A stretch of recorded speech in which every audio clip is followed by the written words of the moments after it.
Pekerja rumah tangga atau PRT memiliki peran cukup signifikan untuk melakukan berbagai pekerjaan dalam banyak keluarga. Meski memiliki kontribusi besar, PRT masih dalam kondisi tidak layak dan tidak memiliki jaminan perlindungan dalam bentuk apapun. Tidak sedikit PRT yang mengalami eksploitasi dan kekerasan oleh keluarga pemberi kerja maupun oleh agen penyalur. Tingginya kerentanan yang dialami sering dianggap tidak produktif, bias gender, dan beban berganda, mendorong perlunya jaminan perlindungan yang setara dan lebih adil bagi PRT dalam bentuk regulasi. Di tahun 2004, Jaringan Advokasi Nasional Pekerja Rumah Tangga atau JALA PRT mengusulkan adanya payung hukum bagi PRT. Rancangan produk legislasi yang diberi nama RUU Perlindungan Pekerja Rumah Tangga atau PPRT berkali-kali dibahas, namun berulang kali juga mengalami penundaan. Hingga akhirnya, DPR RI periode 2024-2029 memasuki rancangan Undang-Undang PPRT dalam prolegnas prioritas tahun 2025. Badan Legislasi DPR RI yang bertugas membahasnya tancap gas melanjutkan rancangan Undang-Undang PPRT dan menargetkan disahkan sebelum tahun sidang 2025 berakhir. Balik DPR berupaya memberikan keadilan dan jaminan kesejahteraan, kesetaraan hubungan kerja, dan pengaturan jam kerja yang lebih manusiawi bagi PRT.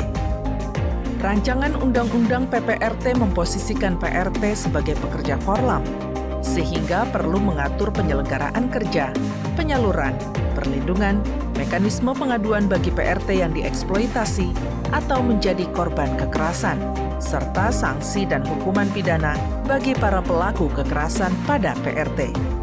Ada beberapa hal yang perlu kita perbaiki, kita koreksi, dan kita perkuat ya, kedudukan hukum dari RUU PPRT ini. Sehingga nanti dia mempunyai kekuatan hukum yang tetap dan betul-betul dapat menjadi pedoman dalam penyelenggaraan, penyaluran maupun memperkerjakan pembantu rumah tangga di rumah tangga yang ada. Dan ini adalah bagian daripada perlindungan buat mereka. Ya, ada kepastian hukum.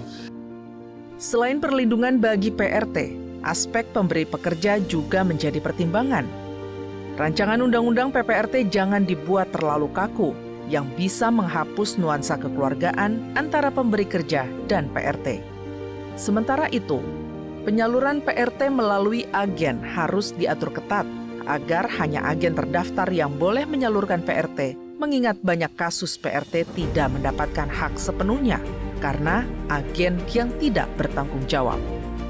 Kita tidak semata-merta membuat aturan regulasi yang betul-betul memberikan privilege, keistimewaan terhadap PRT, tapi kita lihat dari aspek pemberi kerjaan juga. Dari itu adalah potret bagaimana kita memikirkan sebuah tata kelola yang baik, bagaimana khusus PRT ini kan jutaan ini, data yang disampaikan itu jutaan, dan ini perlu dipikirkan mungkin ada wadah, ada komisi khusus untuk menangani PRT. Karena tadi sempat disampaikan itu ada komisi perempuan, padahal PRT tidak hanya perempuan, ada juga laki-laki.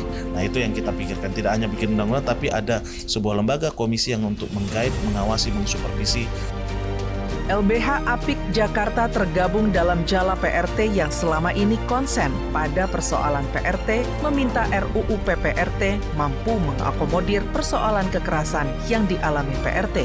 Karena dalam Undang-Undang Penghapusan Kekerasan dalam Rumah Tangga atau PKDRT, kekerasan terhadap PRT oleh keluarga pemberi kerja tidak terakomodir. Publik sudah menunggu hampir 21 tahun, sangat berharap RUU PPRT bisa segera disahkan DPR RI bersama pemerintah. Ketika ada kasus-kasus kekerasan terhadap PRT, itu undang-undang PKDRT, dan itu tidak mengakomodir, tidak bisa menjadi payung hukum buat teman-teman PRT yang menjadi korban berkaitan dengan kasus kekerasan terhadap teman-teman PRT.